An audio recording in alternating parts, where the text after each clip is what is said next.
Operation Malpas is a 2-day operation that we're running in the Rhondda. It's an operation that's come about through a series of discussions and meetings with PCSOs on the neighbourhood policing teams in the Rhondda, speaking to them to find out what the common issues, the reoccurring issues that are going on in our communities.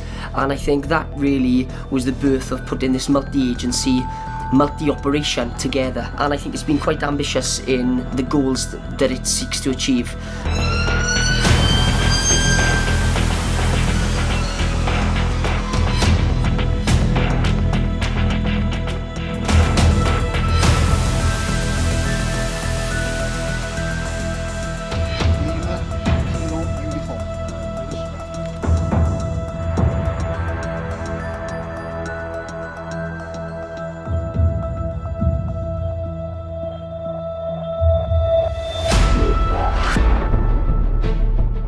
In the last 2 days, we've had over 50 officers from a variety of agencies, including VOSA, Customs, Immigration, the local authority, youth outreach, housing associations, and several departments within South Wales Police as well. We've used our experience and the intelligence that we've received through the community speaking to us, through our officers listening to the community.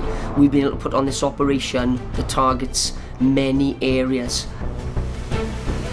We're down here today at the sunny Rhondda Heritage Centre, where we are running an operation targeting vehicle offences and in particular rogue traders. The operation has been a great success. We've had numerous vehicles coming in today. Most of them have been okay and all been in order, and we're just checking them to see if they are legal and allowed to do what they're doing. As I said, there's lots of different agencies involved, and it's been a great success.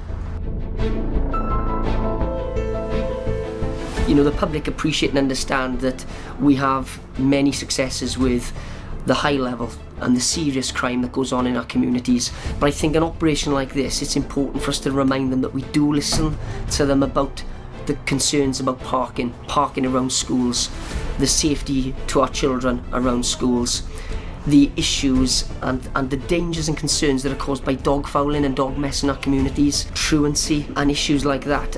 And this operation has sought to deal with these things robustly, and the way the agencies have come together, the way they share the information and the partnerships that have been formed through these 2 days have really been worthwhile, and that alone is an outcome that's going to go on in the future with us working together more closely and getting better results for our communities.